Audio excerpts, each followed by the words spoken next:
de esta tarde-noche, y para dicho efecto les presento como de costumbre un muy afectuoso saludo y asimismo un pedimento a Dios para que nos guarde, nos cuide, nos preserve de la enfermedad, y asimismo le formulamos un petitorio para que mañana, que hay una elección muy importante en nuestra comunidad académica, los resultados sean los mejores para nuestra gloriosa y tricentenaria institución.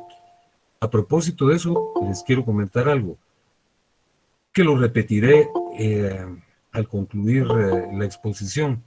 Fíjense que por una disposición del Honorable Consejo Superior Universitario y de la Junta Directiva de la Facultad, mañana, como hay una votación, las clases están siendo suspendidas. Así es que se los notifico. Ya hay una comunicación oficial, pero si ustedes no han tenido ocasión de verla, pues yo les estoy trasladando esa importante información. Mañana nosotros no tenemos reunión, pero de seguro que ustedes tenían actividad con su profesor, por ejemplo, de Derecho Constitucional, yo también la tendría, pero hay una suspensión, como les comunico. Y hay algo con lo que habría que estar atentos, que es lo siguiente. La suspensión es para mañana por la elección, pero si no hubiese un ganador definitivo, habría una segunda vuelta el día jueves 24 y no habrían clases. Entonces, estemos atentos, por favor. Yo espero que mañana se resuelvan las cosas para que podamos reunirnos el jueves, pero si no fuera así, pues tendría que ser la semana venidera. De manera breve, hago una reminiscencia de lo que platicamos en la última oportunidad en que estuvimos reunidos. Hablamos del matrimonio y señalamos su procedencia etimológica, las voces matris y numium, que quería decir madre, y la carga del matrimonio para la mujer, pero dijimos que una interpretación más benevolente estima que procede del término maternidad, y señalamos e insistimos que para que exista matrimonio es menester que se produzca la concurrencia de varios elementos, de un hombre y de una mujer, según la disposición de nuestro Código Civil. Así también el ánimo de permanencia, la legalidad y finalmente el propósito de ayuda mutua. Luego hablamos acerca de la naturaleza jurídica del matrimonio, señalando que básicamente hay tres teorías. Una lo considera un contrato, otro un acto jurídico de naturaleza mixta, pero señalamos que nuestro código lo reconoce como una institución social. Luego hablamos acerca del decurso histórico del matrimonio, hablamos del matrimonio por grupos de la comunidad prehistórica, hablamos del matrimonio por rapto, del matrimonio, les conté la historia del rapto de las Sabinas y cómo se fundó Roma, y que a partir de ese suceso, mitad histórico, mitad leyenda, se habló de la existencia de un matrimonio por rapto. De una tercera manifestación del matrimonio por compra, y finalmente abordamos la figura que es la que nosotros conocemos, que es el matrimonio consensual. Y finalmente hablamos de los sistemas matrimoniales, el preponderantemente religioso, el preponderantemente civil y el mixto, que es el que reconoce nuestra legislación y que es el que usualmente se practica en nuestro medio. El día de hoy vamos a hablar de parte de los elementos del matrimonio. Vamos a hablar parte de los elementos del matrimonio, no de parte, ¿verdad? Entonces les voy a presentar el temario, que es el siguiente.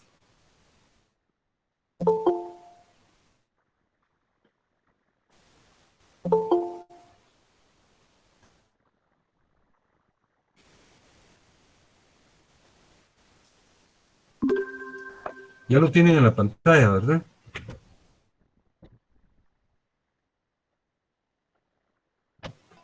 Sí, licenciado. Sí, licenciado. Ya. Muchas gracias, muchas gracias. Perdónenme, sí, ya lo tienen en la pantalla, ¿verdad? Fíjense que yo les quiero reiterar lo que les he expuesto en oportunidades precedentes.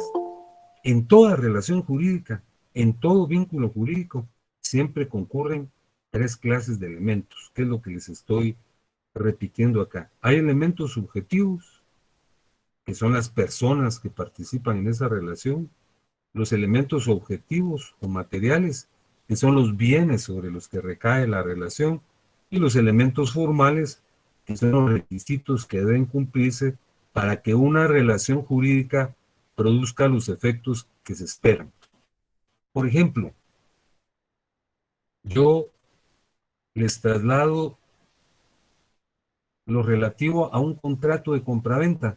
Una persona compra una casa. Entonces, en esa relación jurídica participan personas. ¿Cuáles personas? El comprador y el vendedor, ¿verdad? El dueño de la casa y quien la compra. Esos son los elementos subjetivos o personales. Hay elementos objetivos o materiales que son los bienes objeto de la relación. En este caso, lo que se está comprando es una casa, ¿verdad? Entonces, ese es el elemento objetivo. Y hay elementos formales que son los requisitos que deben observarse y cumplirse para que la relación produzca sus efectos. Por ejemplo, en este caso, pues hay que acudir a un notario. El notario faccionará una escritura que contiene el contrato de compraventa, hay que inscribirlo en el registro de la propiedad, pagar los impuestos, etcétera. Entonces, advierten ustedes, en una relación común y corriente, como una compraventa de un bien, ahí concurren estos tres elementos. Y también concurren en otra relación tan importante como es el matrimonio. En el matrimonio hay elementos subjetivos o personales, elementos objetivos o materiales y elementos formales. Esta tarde vamos a hablar únicamente de los elementos subjetivos o personales, o sea, las personas que intervienen en la relación matrimonial. Y la primera pregunta que formulamos es esta, ¿verdad? ¿Quiénes son los elementos subjetivos, o mejor dicho, cuáles son los elementos subjetivos o personales que participan en el matrimonio? Pues en primer lugar, participan los cónyuges, y asimismo el funcionario que autoriza el matrimonio. Yo reitero lo que ya les expuse en oportunidad anterior y está contenido en la interrogante número 3. ¿Quiénes son los cónyuges? Entonces, fíjense que por el vínculo matrimonial se une un hombre y una mujer, como lo vimos en el artículo 78 el día anterior. ¿Qué les pido yo? Que ustedes le den lectura, por favor.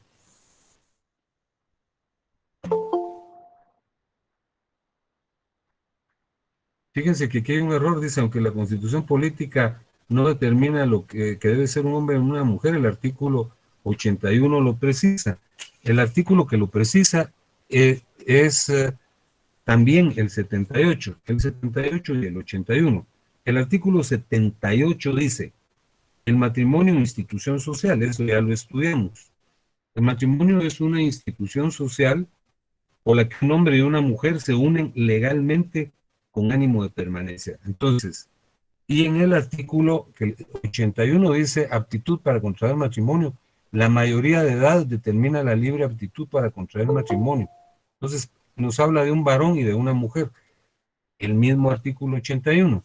Pero ese artículo tiene derogatoria, por eso es el 78 en el que nos estamos basando.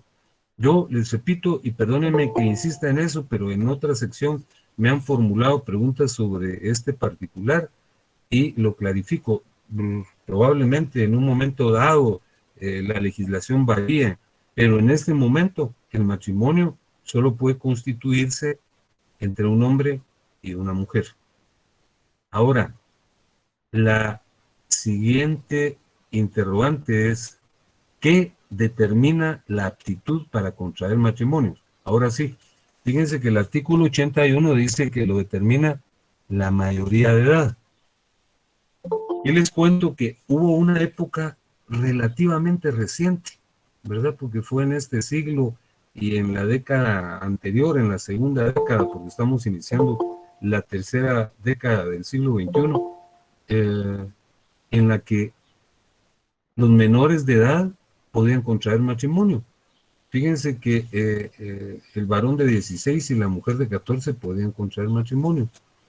Esto siguiendo una vieja tesis romanista que era la posibilidad de que una mujer se convirtiera en madre, lo que determinaba su aptitud para casarse. Pero ahora eso es un detalle que ha quedado en el pasado. Les señalo aquí, en el año 2017 se emitió este decreto, el decreto 13/2017. Eso ya no es posible. No se pueden casar los menores de edad bajo ningún punto de vista, ¿verdad? Entonces, la aptitud para contraer matrimonio deriva del arribo a la mayoría de edad. La verdad es que ese es un detalle que ha sido muy discutido en muchas legislaciones, ¿verdad? La mayoría de edad es a los 18 años, porque se supone que el arribo a esa edad posibilita un grado de discernimiento que conlleva madurez, serenidad y plenitud.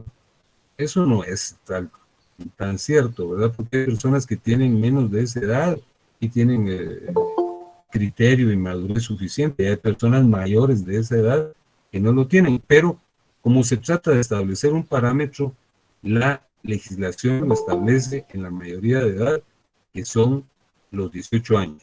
Y les repito, les reitero, les insisto, les enfatizo que hay una prohibición taxativa en la legislación, que es el decreto 13/2017, según el cual esto ya no es posible.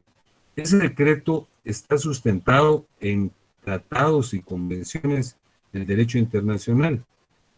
Este decreto está basado en la Convención de los Derechos del Niño. Y yo les quiero pedir algo. Fíjense que en razón de ese decreto, que es el 13/2017, fueron derogados, y esto sí, ténganlo en cuenta, por favor, porque todavía existen circulando versiones anteriores al 2017 del Código Civil. Los artículos que quedaron derogados son el 82, el 83 y el 84. Y les señalo qué era lo que decían, ¿verdad? El artículo 82 decía que los menores podían contraer matrimonio con la autorización de los padres. Y si los padres manifestaban oposición, el juez daba la autorización. Pero eso ya no se puede.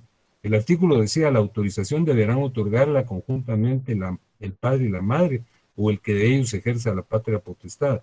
La del hijo adoptivo menor la dará el padre o madre adoptante, y a falta de padres la autorización la dará el tutor. Y el 83 decía, autorización judicial. Si no puede obtenerse la autorización conjunta del padre y de la madre por ausencia, enfermedad u otro motivo, bastará la autorización de uno de los progenitores. Y si ninguno de los dos puede hacerlo, la dará el juez de primera instancia del domicilio del menor. Eso ya no cuenta. Entonces, los artículos 82, 83 y 84 están derogados. De la misma forma, están derogados los numerales primero y segundo del artículo 89. Y les pido también que lo tengan en cuenta. De seguro que su código es más reciente y obviamente ya no están esas referencias, pero hay algunos que todavía tienen la versión anterior del código. El artículo 89 están derogados los numerales primero y segundo, que decía, no podrá ser autorizado el matrimonio del menor de 18 años sin con el consentimiento expreso de sus padres. Y segundo, del varón menor de 16 años o de la mujer menor de 14 años cumplidos, salvo que antes de esa edad hubiera concedido la mujer y presten su consentimiento las personas que ejerzan la patria potestad o la tutela. Entonces, esos dos artículos están derogados. Esos dos numerales del artículo 89 y los que yo les señalé también están numerados. Y el 134, que decía marido menor de edad, El 134 decía marido menor de edad. Si el marido fuera menor de 18 años, deberá ser así. Ahora no se puede, pues, ¿verdad? Ahora tienen que ser mayores de edad. Entonces, repito lo relativo al numeral 4. ¿Qué determina la aptitud para contraer matrimonio? La mayoría de edad, exclusivamente. No se pueden casar los menores de edad de conformidad con el decreto 13/2017. Esto ya no es posible, con fundamento en la Convención de los Derechos del Niño, y consecuentemente fueron derogados el artículo 82, 83 y 84, en los numerales primero y segundo del artículo 89 y los artículos 94 y 134 del Código Civil. En la otra sección alguien me preguntaba, sí, pero por donde yo vivo sí autorizaron el matrimonio civil y unos muchachos menores de edad se casaron. Ese es un ilícito. Es decir, de hecho pueden ocurrir esas situaciones, pero no tienen validez ni trascendencia y el RENAT no lo va a inscribir o no tendría que inscribirlo. Entonces, a mí la otra persona, la que me hizo esta manifestación, me advertía, sí, pero sí lo inscribieron. Pues la verdad es que es un ilícito, ¿verdad? Y repito, es un ilícito porque está proscrito por el decreto 13/2017, que se emitió en agosto de 2017. Fíjense que yo creo que lo había puesto después, pero mejor lo adelanto de una vez. Ya hablamos cuáles son los elementos subjetivos, dijimos que son las personas que participan en una relación jurídica, y les dije que primero son los cónyuges, hombre y mujer, y que tienen que ser mayores de edad. Luego, el funcionario que autoriza el matrimonio también es un elemento subjetivo personal. Eso está regulado en el artículo 92. Por favor, vean.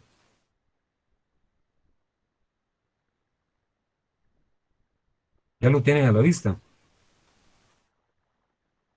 Sí, licenciado. Muy bien. Dice, funcionarios que pueden autorizar el matrimonio. El matrimonio debe autorizarse por el alcalde municipal o el concejal que haga sus veces, o por un notario hábil legalmente para el ejercicio de su profesión. En el segundo párrafo dice, también podrá autorizarlo el ministro de cualquier culto que tenga esa facultad, otorgada por la autoridad administrativa que corresponde. Fíjense que ahora esto ya se toma con mayor tranquilidad, ¿verdad? Ya no generó la inconformidad que propició estas circunstancias, ¿verdad? Hace muchos años el matrimonio solo podía ser autorizado por el alcalde y por los notarios, ¿verdad? Y cuando se emitió el código y se consignó esta situación, pues hubo mucha inconformidad por parte de los notarios, ¿verdad? Porque se supone que un ministro de culto no tiene una formación jurídica, pero deben inscribirse ante la autoridad administrativa correspondiente, que es el Ministerio de Gobernación, hasta reciben un su curso o les dan un documento para que se ilustren y puedan celebrar el matrimonio. Entonces, ¿quiénes pueden autorizar el matrimonio? El alcalde o el concejal que hace sus veces, el notario por excelencia, ¿verdad? Y los ministros de cualquier culto, no solo los católicos o los protestantes, sino de cualquier culto, los rabinos, ¿verdad? Etcétera. Entonces, esos son los otros, es el otro elemento subjetivo. Fíjense que el número 5 nos habla de los impedimentos matrimoniales. ¿Qué son los impedimentos matrimoniales?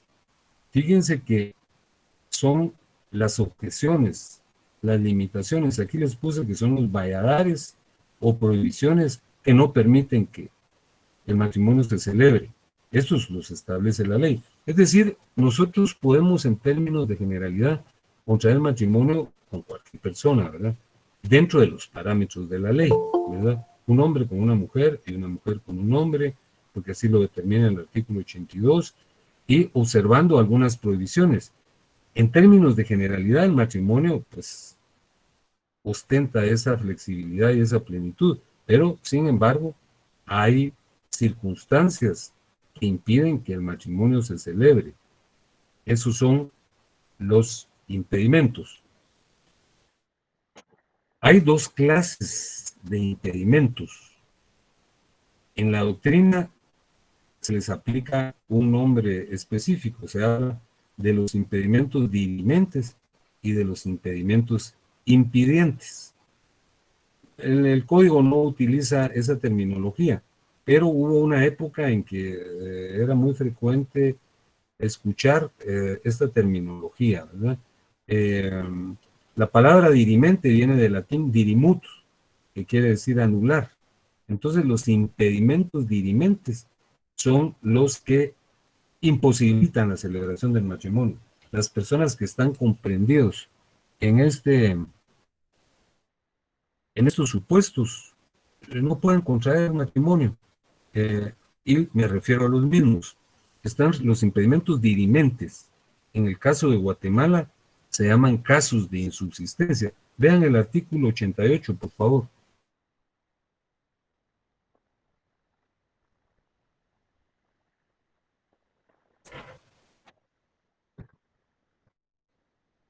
¿Ya lo tienen a la vista? Sí, licenciado. Ya, licenciado. Muchas gracias. Entonces dice el artículo 88, casos de insubsistencia. Tienen impedimento absoluto para contraer matrimonio. En primer lugar, los parientes consanguíneos en línea recta y en la colateral, los hermanos y medio hermanos. Fíjense que en su momento, ya dentro de algunas clases, nosotros vamos a hablar del parentesco. El parentesco, lo adelanto, ustedes ya han de tener una noción de esto, pero lo vamos a precisar con mayor exactitud en su momento. Hay una relación consanguínea, o sea, los que son parientes por razones de sangre, los que provienen de un mismo progenitor, como el padre, el hijo, el nieto, ¿verdad? Ellos son parientes consanguíneos. Entonces, el parentesco por consanguinidad lo reconoce nuestra legislación hasta el 4º grado. Entonces, los parientes consanguíneos no pueden contraer matrimonio entre sí. Por ejemplo, un padre no puede casarse con su hija, ni la hija puede casarse con el padre. El hijo con la madre, ¿verdad? No puede autorizarse ese matrimonio porque lo prohíbe la ley con toda claridad. Los parientes consanguíneos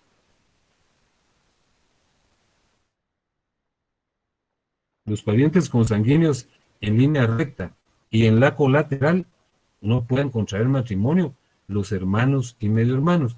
Fíjense que hay razones de diversa época, de diversa naturaleza para establecer dicha proscripción, dicho impedimento. Hay una circunstancia de tipo biológico que incide en la procreación entre parientes próximos porque las personas resultan afectadas por taras o por afectaciones psicológicas e incluso físicas. Pero aparte de eso, yo ya expliqué que desde la época primigenia, ¿verdad? El hombre y la mujer establecieron que la relación debía ser exogámica, es decir, entre personas fuera de la familia, no endogámica. Entonces, los impedimentos dirimentes son, en primer lugar, los parientes consanguíneos en línea recta y en la colateral, los hermanos y medio hermanos. Si vieran, esto también es muy peculiar, ha generado mucha discusión. Los ascendientes y descendientes que hayan estado ligados por afinidad. La afinidad es un parentesco que nace del matrimonio. Los esposos son parientes consanguíneos, aunque no forman grado. Y los parientes consanguíneos de la esposa son parientes por afinidad del esposo. Y los parientes consanguíneos del esposo son parientes por afinidad de la esposa. A ver, la mamá y el papá de la esposa son los suegros del esposo, que le llaman yerno, ¿verdad? Y al revés, el papá y la mamá de el esposo son parientes por afinidad de la esposa, a quien le llaman nuera. Y los hermanos de la esposa son cuñados del esposo. Y los hermanos del esposo son cuñados de la esposa. Ese es el parentesco por afinidad, que solo existe en un 1º y 2º grado. Y entonces dice que los ascendientes y descendientes que hayan estado ligados por afinidad tienen impedimento absoluto para contraer matrimonio. Fíjense que la redacción de este artículo es muy peculiar y propicia muchas discusiones, porque hayan se refiere al pasado, es pretérito, ¿verdad? Entonces, por ejemplo, un señor está casado, el señor A está casado con la señora B y se divorcian. El matrimonio terminó, pero ahora el señor se quiere casar con la mamá de la que fue su esposa, con la que fue su suegra. Según este artículo no puede, ni debe, ¿verdad? Porque dice los ascendientes y descendientes que hayan estado ligados por afinidad. O sea, los padres de la esposa estuvieron vinculados con el esposo, fueron sus suegros. Ahora él quiere casarse con la que fue su suegra. No se puede, según esta normativa, ¿verdad? Y el entendimiento es muy precario. Dicen, no, pero hay un artículo más adelante cuando se estudia el divorcio que dice que el matrimonio termina por el divorcio. Entonces ahí termina el parentesco. Sí, ahí termina el parentesco, pero el artículo dice los ascendientes y descendientes que hayan estado ligados por afinidad. ¿Cuáles serían los descendientes por afinidad?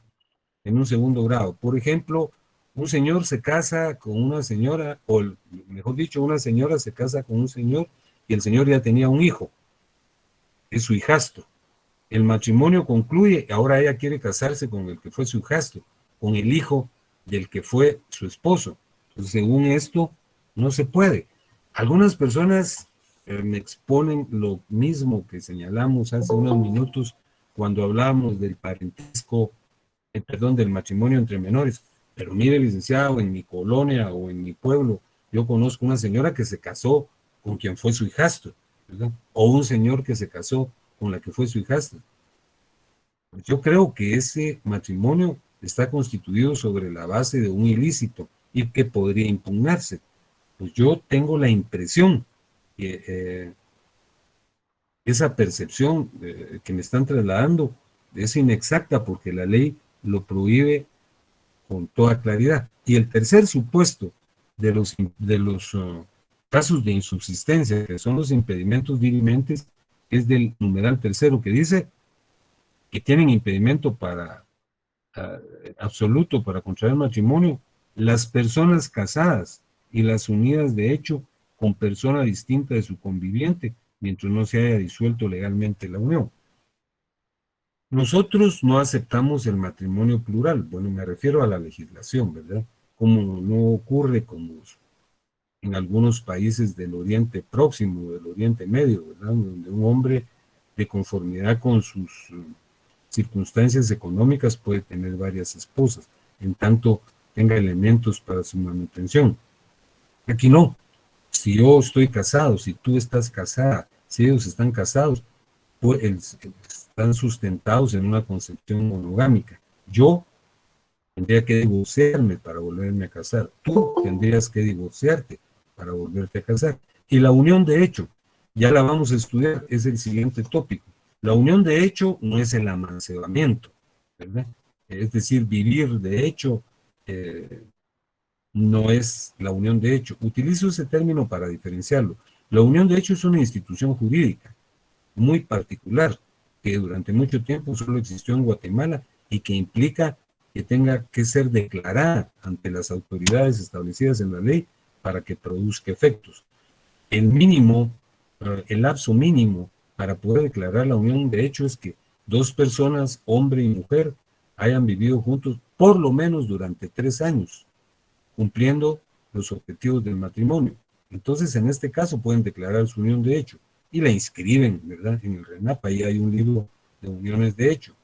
Entonces, las personas unidas de hecho tampoco pueden declarar otra unión de hecho y otra unión de hecho. Y yo estoy unido de hecho con 10 mujeres o una mujer con 5 hombres. No se puede, porque, repito, la sustentación tanto del matrimonio como de la unión de hecho es la monogamia, ¿verdad? Aunque me digan, sí, pero yo conozco tales casos.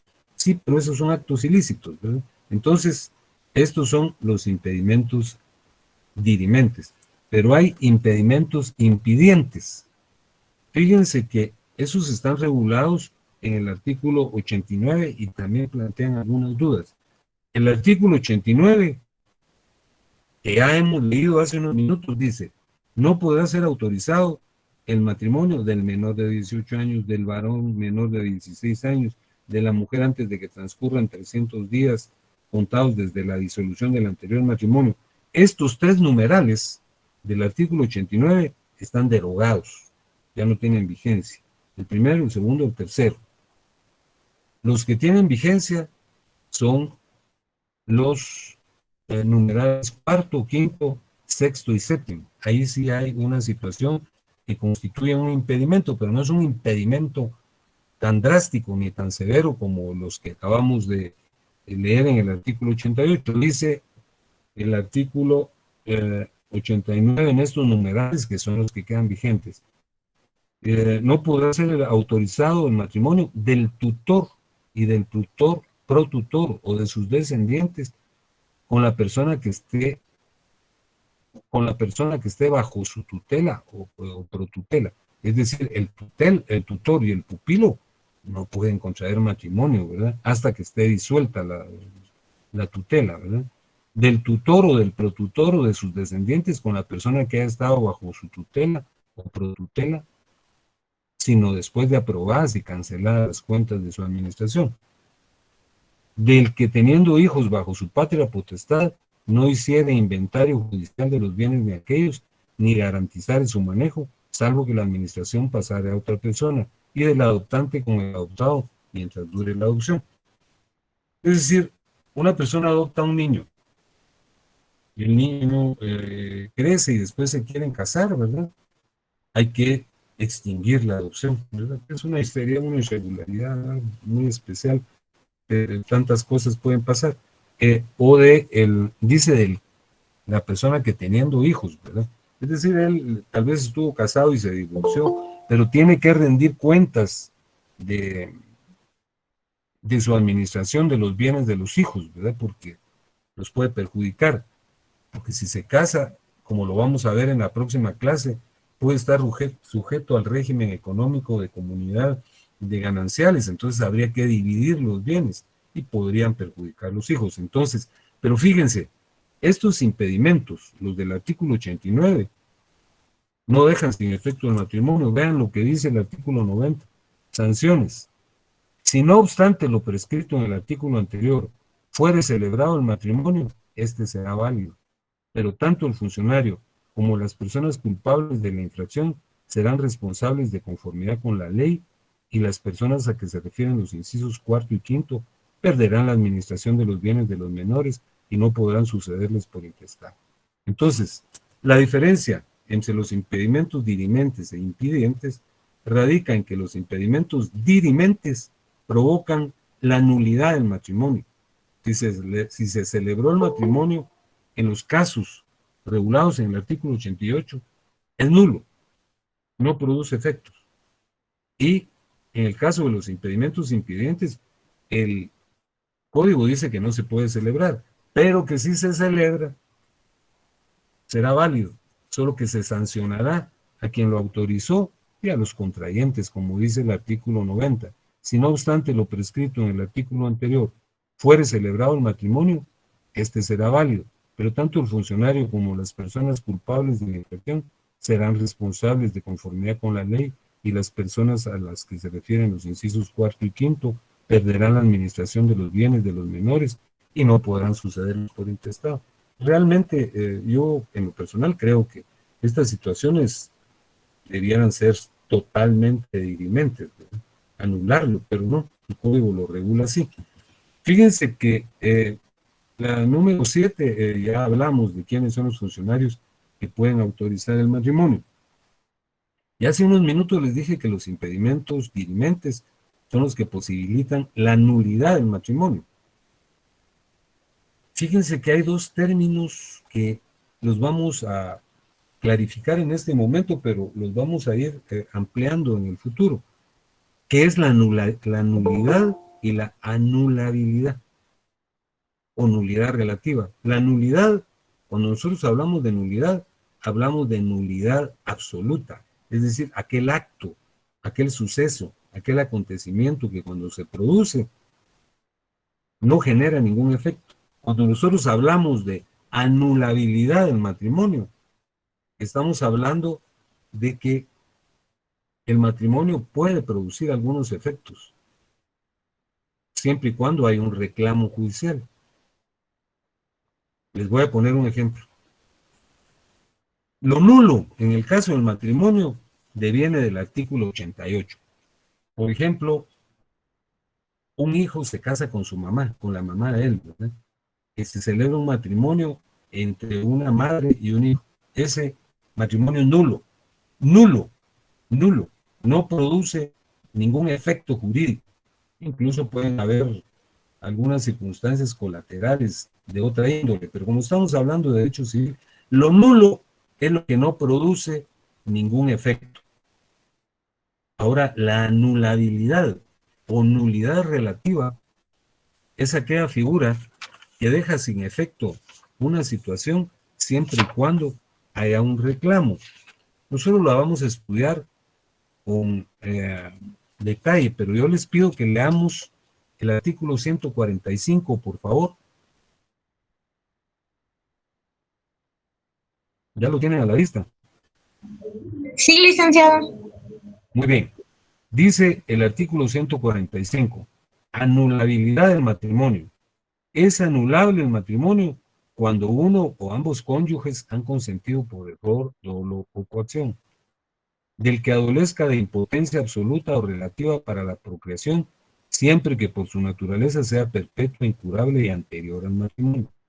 De cualquier persona que padezca incapacidad mental al celebrarlo, y del autor, cómplice o encubridor de la muerte de un cónyuge o el cónyuge sobreviviente. Luego les pido que lean el artículo 147, que es consecuencia de este artículo que acabamos de leer. Dice, la anulación por motivo de coacción corresponde demandarle al contrayente agraviado dentro de 60 días, contados desde la fecha en que cesó la violencia, amenaza o intimidación. En el caso del matrimonio del raptor con la raptada, el término comenzará a contarse desde que la mujer haya recobrado su libertad. Les explico nuevamente qué es nulidad. La nulidad no produce ningún efecto, como el caso del matrimonio entre una mamá con su hijo. Ahora, la anulabilidad o nulidad relativa hace necesario que la persona agraviada reclame, porque si no reclama, se entiende que se subsanó el hecho. Por ejemplo, aquí nos hablan del raptor y la raptada. En la clase anterior yo les hablé del rapto de las Sabinas, y aquí era muy usual, por lo menos durante una época, que los varones raptaran a las mujeres, preferentemente en algunos sectores de la República. Se las llevaban y las compelían a que se casaran con ellos, ¿verdad? Entonces, ese hecho era un hecho ilícito. Entonces, se las llevaban, y por ejemplo, se las llevaban a un lugar oculto, ahí se celebraba el matrimonio. Ese matrimonio podía quedar sin efecto, siempre y cuando la mujer raptada lo reclamara dentro de los 60 días siguientes a recobrar la libertad, como dice el artículo 147. Dice. Que dentro de los 60 días la raptada podría decir, miren, me raptó y me obligó a que se casara. Pero imaginémonos que durante el lapso que fue raptada y estuvo recluida en algún lugar, se encariñó con el raptor, ¿verdad? Se enamoró de él. Entonces, cuando recupera su libertad, no reclama nada, sino continúa viviendo con él. Ahí no se produce ningún efecto.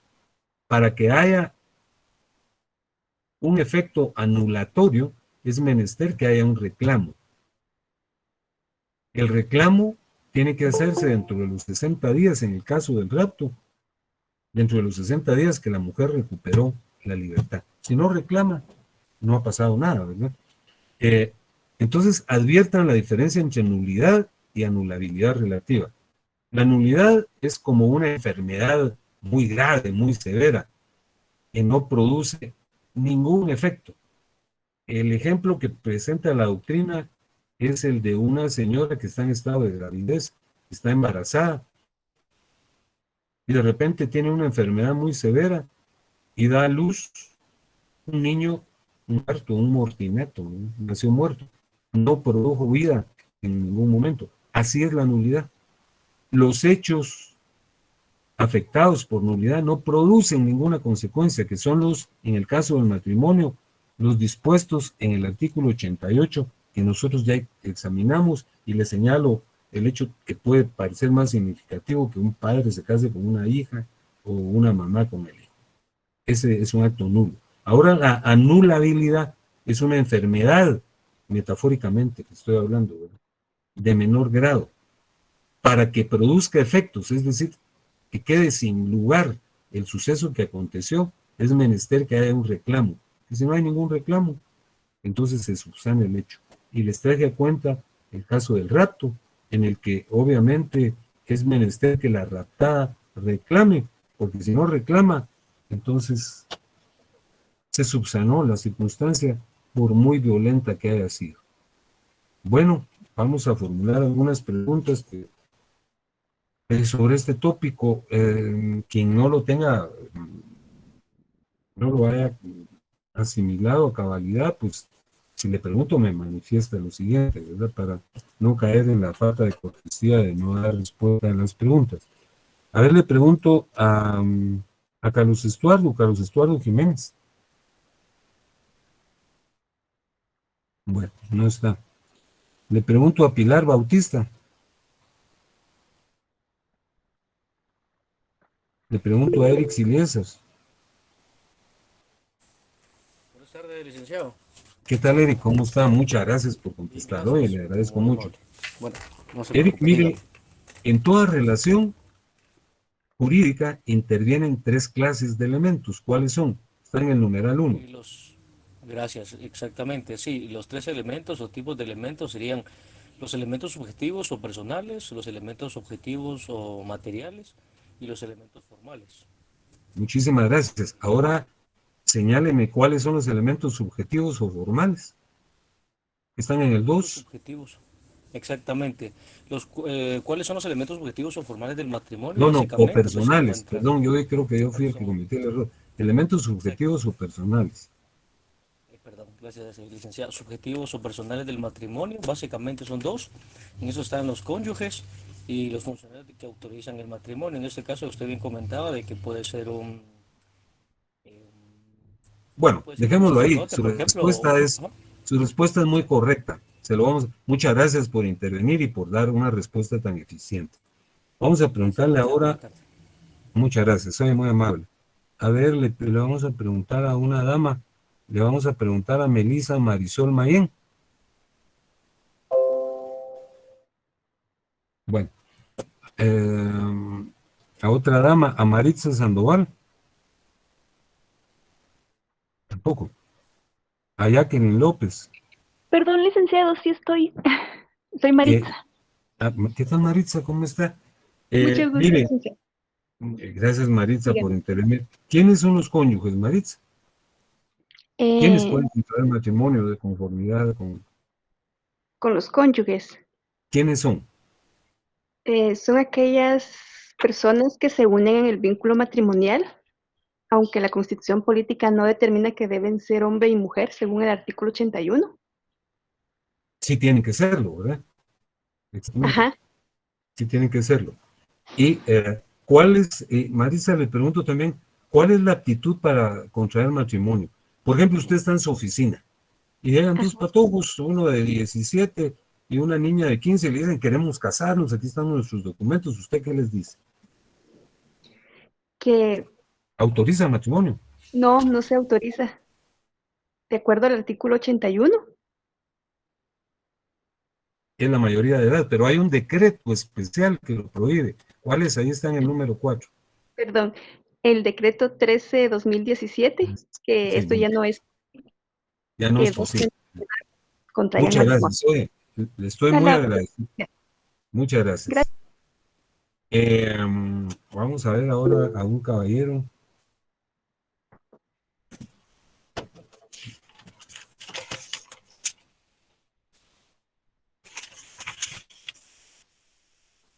Le pregunto a Gustavo, no. Le pregunto a Manuel Pérez, por favor. Tampoco. A Fernando Grajeda. ¿Perdón? Alan, muchas gracias. Alan tiene la palabra, por favor, perdone. Oye. Buenas noches, licenciado. Mire, respecto al artículo 81 que establece que el matrimonio puede contraerlo dos personas, pero no establece que sea hombre o mujer, entonces, ¿por qué en Guatemala no es legal el matrimonio de ambos sexos? Bueno, yo ya lo he explicado abundantemente. Lea, por favor, el artículo 78, léalo en voz alta. Solo que no tengo mi código ahorita a la mano. Bueno, se lo voy a leer. Siempre hay que traerlo. Dice, el matrimonio, institución social. El matrimonio es una institución social por la que un hombre y una mujer se unen legalmente con ánimo de permanencia y con el fin de vivir juntos, procrear, alimentar y educar a sus hijos y auxiliarse entre sí. Yo ya lo he dicho varias veces y lo reitero, es decir, sin asumir ninguna posición. No se puede constituir el matrimonio porque la ley lo prohíbe. Pues. Aquí señala el matrimonio homosexual. Aquí dice el artículo 78 que el matrimonio debe celebrarse entre un hombre y una mujer. Yo no sé si usted estaba al principio de la clase, pero lo que dije yo es que al conjuro de la evolución muchas cosas van ocurriendo, así como han pasado en otros países con otro tipo de criterio y otro tipo de manifestaciones culturales, esa clase de matrimonios ya puede celebrarse, pero en tanto que eso no esté reconocido, no se puede celebrar. Ahorita hay una pugna social, habían emitido una ley terrible, pero terrible, ¿verdad? Saber a quién, en fin, una ley que ahí está todavía siendo materia de discusión, pero lo cierto del caso es que el código data de 1963 y la Constitución no establece esta imposibilidad. La que lo establece es el código en el artículo 78 con toda claridad. Entonces, esto yo me imagino que va a ser motivo de evolución en el futuro. En el futuro, si hay una legislación que lo permita, porque en eso radica la democracia. La democracia es el gobierno de las decisiones mayoritarias. Si en un momento la mayoría lo decide, pues habrá que atenderlo y que observarlo, aunque cada quien tenga un criterio individual en lo particular. Pero en este momento una ley que data de hace muchos años, ¿verdad? Porque el código fue emitido en 1963, imposibilita que un hombre, que haya un matrimonio homosexual. No, en este momento no se puede, ¿verdad? Aunque la gente esté inconforme, de seguro en el futuro, cuando el tiempo transcurra, hay situaciones que generan cambios. Mire lo que ocurrió en la Unión Americana, ¿verdad? Por ejemplo, con las manifestaciones raciales, que era otro problema, ¿verdad? Habían impedimentos para que las personas de color no pudieran asumir ciertos cargos. Aquí mismo en Guatemala, todavía a principios del siglo anterior, las personas que eran hijos de padres no casados, por ejemplo, no podían optar por la actividad clerical o no podían ingresar a ciertas instituciones porque vivían, entre comillas, en pecado, ¿no? Pero las cosas van cambiando con el tiempo. Pero la respuesta concreta es que sí lo dice la ley. No sé si ya, cuando tenga su código, lo lee detenidamente. Oye, por favor. Sí, licenciado, muchas gracias. No, para servirle. Buenas tardes, Link. Sí, ¿cómo está? Una consulta. Por favor. Disculpe, licenciado. Fíjese que esto es en base a una noticia. En Guatemala existe eso de promesa de matrimonio. Le comento porque yo leí hoy una noticia, ¿verdad? En redes de que se había capturado a una persona por haber cometido el delito de estrupo, me parece. Estupro. Sí, estrupo, mediante engaño. Estupro mediante engaño, Ajá. sí. Sí, pero como en la noticia dice por promesa de matrimonio, no sé cómo será eso, ¿me lo puede explicar? Sí, claro que sí. Fíjese que en la siguiente clase vamos a hablar de la ceremonia del matrimonio, cómo se celebra, cómo se origina. Fíjese que si usted mira el artículo 80, el artículo 80 dice esponsales. ¿Ya lo tiene a la vista? Ahorita, Lick, permítame.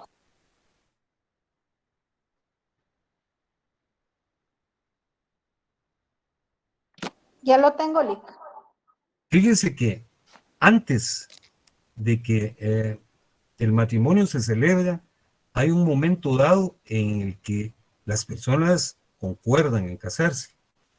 Y hay ceremonias, antes era esto muy protocolario en la época del código, ¿verdad? Iban los papás del novio regularmente a la casa de la novia y pedían, así entre comillas, pedían la mano a los papás, ¿verdad? Era algo muy especial, ¿verdad? Yo recuerdo perfectamente que cuando yo me casé, mis padres fueron a visitar a mis suegros y formularon el pedimento, ¿verdad? Pero esa ceremonia se llamaba esponsales, aquí lo dice el código.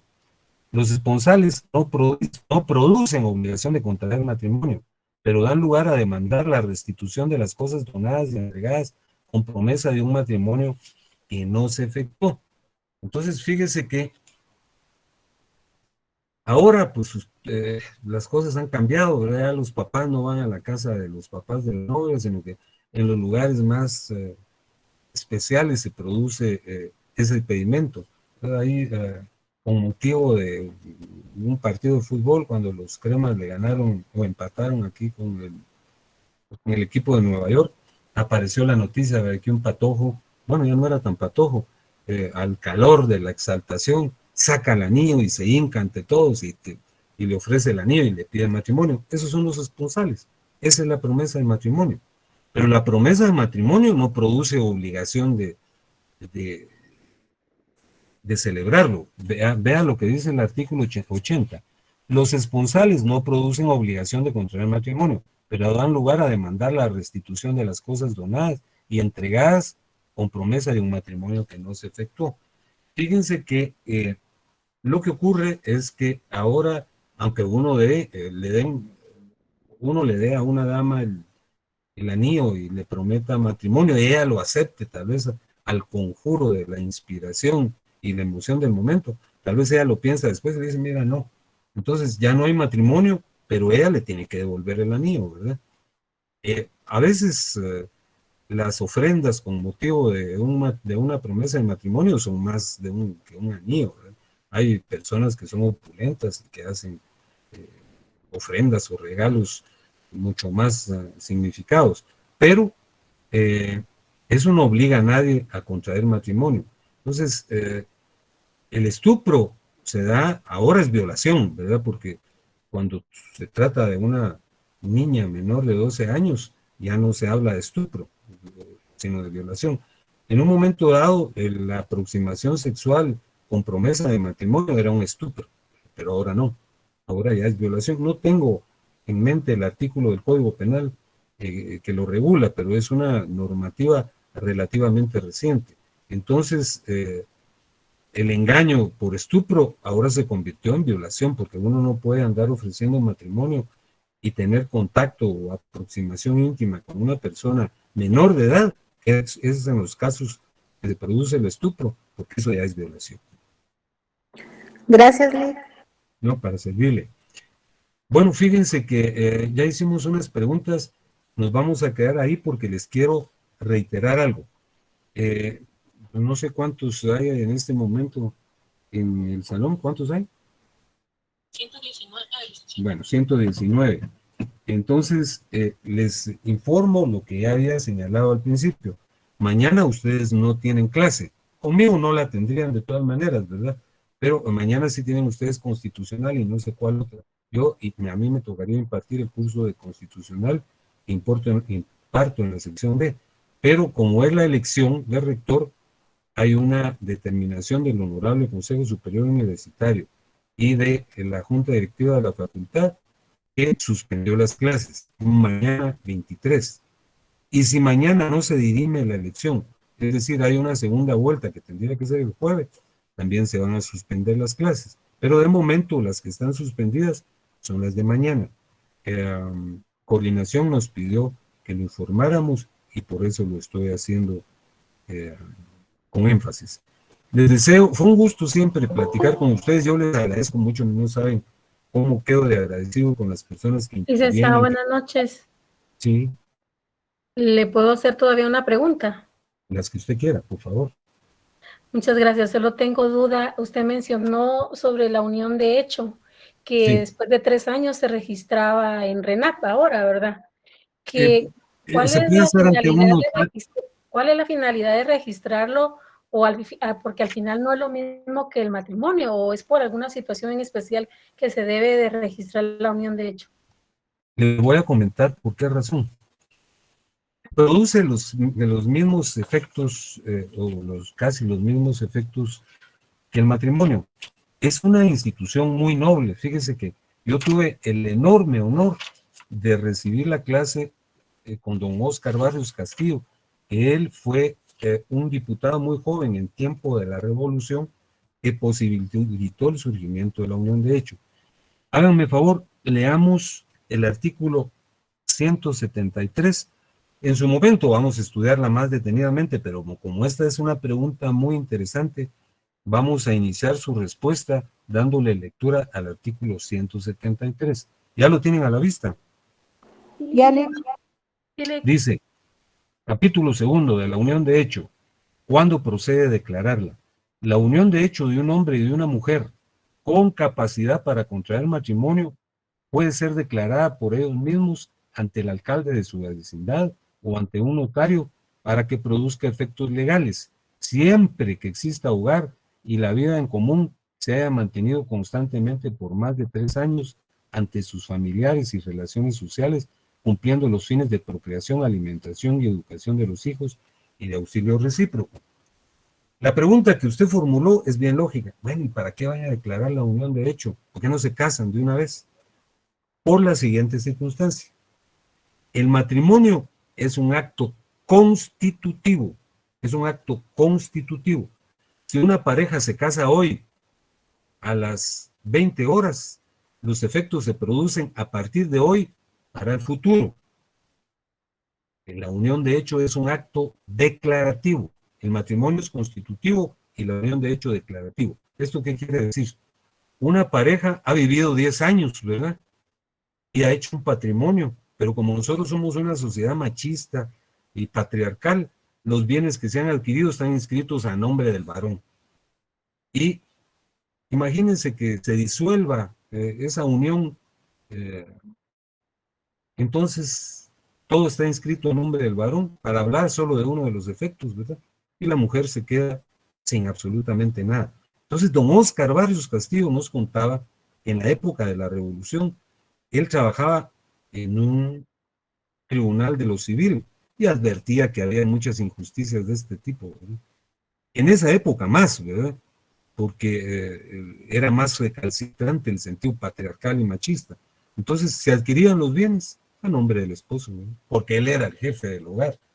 Y entonces de repente él conocía a otra persona y se iba con esa tercera persona y los bienes inscritos a nombre de él eran compartidos con esa persona que era una advenediza y la señora se quedaba sin nada, ¿verdad? Entonces, al declarar la unión de hecho, produce efectos hacia el pasado. Por eso se exige que hayan tenido vida en común por lo menos durante 3 años. Pero imagínense una persona que ha vivido toda la vida junto con otra persona, ¿verdad? Y de repente se muere él y todo está inscrito a su nombre y nunca se casaron. Entonces la unión de hecho se puede declarar incluso post-mortem. Se murió el señor, pero hay pruebas de que vivieron juntos, tienen hijos, adquirieron los bienes, aunque están inscritos a nombre solo de él, ella tiene derecho, ¿verdad? Entonces, esa es la razón, la justicia social, sobre todo, evitar la exclusión, la discriminación de la mujer, que en una época, pues ahora las mujeres han adquirido más espacios y obvia y lógicamente ya no ocurre lo que pasaba hace 50 años, que fue cuando se emitió el código. La primera legislación sobre la unión de hecho se emitió en 1947, se llamaba Estatuto de las Uniones de Hecho, y fue creada durante ese magnífico periodo legislativo que fue el de la Revolución del 44. Cuando se emitió el Código del 63, ahí quedó incluida, pero esa es la razón. Entonces, claro, podrían casarse, pero ¿y qué pasó con todo lo que hicieron con anterioridad? ¿Verdad? Todo está inscrito a nombre del varón, hay injusticia, ¿verdad? Entonces, la unión de hecho produce efectos declarativos. Nosotros nos vivimos juntos desde el año 2000 y durante esa época compramos una casa, un carro, tenemos una cuenta bancaria y eso, sujeto al régimen de comunidades gananciales, es de los dos. Esa es la razón. Gracias, licenciado. Para servirle. Muy bien, damos por concluida la exposición de esta noche y ahí tienen en cuenta lo que les platiqué de la suspensión de clases de mañana. Que descansen o no, porque tienen otra clase, todavía no pueden irse a descansar. Muchos éxitos en esa clase y primero Dios nos platicamos el jueves. Si hay suspensión de clases, pues ustedes se enterarán y yo se los notificaré también por la vía acostumbrada. Que tengan buena noche. Muchas gracias, Lick. Buenas noches. Muchas gracias, feliz noche. Gracias, licenciado. Buenas noches. Mucho gusto en saludarles. Muchas gracias, licenciado. Feliz noche. Buenas noches. Feliz noche, licenciado. Feliz noche, Lick.